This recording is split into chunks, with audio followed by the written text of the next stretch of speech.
Assalomu alaykum. Qosh tiklash nimaligi haqida tushuntirib bermoqchiman. Qoshni tiklashga keladigan bo'lsak, masalan, tatuaj oldirilgan, laminatsiyadan ko'p zararlanish bo'lgan qoshlar, tanaga lazer epilyatsiya olgan sababli qoshlar to'kiladi, kipriklar to'kiladi, qoshni asimetriya qilib terib qo'yilgan. Har xil holatlar bor. Masalan, hozirgi holatda juda ham ko'p peresadkalar chiqib ketdi. Shunaqa holatlarda masalan tiklash mumkin yokida balog'at yoshiga yetgan qizlarda hammada qosh masalan asimetrik holatda bo'ladi. Nimadir qilgisi keladi. Juda ham qalin qoshlar bo'ladi, qora qoshlar bo'ladi, juda ham siyrak. Balog'at yoshidagi qizlar qoshlari bilan noto'g'ri uhud qilishi boshlagani sababli qoshlar kamayishni boshlaydi. Formasini to'g'irlayman deyishadi, nimadir qilgisi keladi.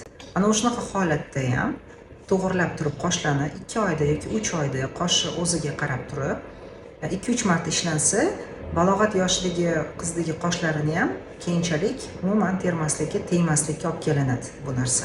Ya'ni nakopительный effekt deyiladi.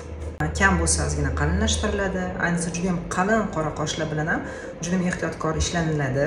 Balki yanada ham chiroyli estetik ko'rinishga keladiki, tashqaridan qosh qilingan, qilinmagan nima bilmaydi, lekin juda ham chiroyli holatga keladi. Bu tiklash texnikasi hisoblanadi. Hali hech kim deylik peresadkadan keyin ishlagan qoshlar yo'q. Ya'ni peresadkadan keyin qaychida qirqishadi yoki laminatsiya qilishadi. Men qoshlarni peresadkadan keyin ham tiklab isbotlab berganmanki, peresadka qilishga ham hojat yo'q. Yoki laminatsiya qilishga ham hojat yo'q. Qosh tiklash texnikasi bilan ishlansa, qoshlar yana ham yetarli organizmga mayin, yumshoq, aytganingizni qiladigan bo'ladi.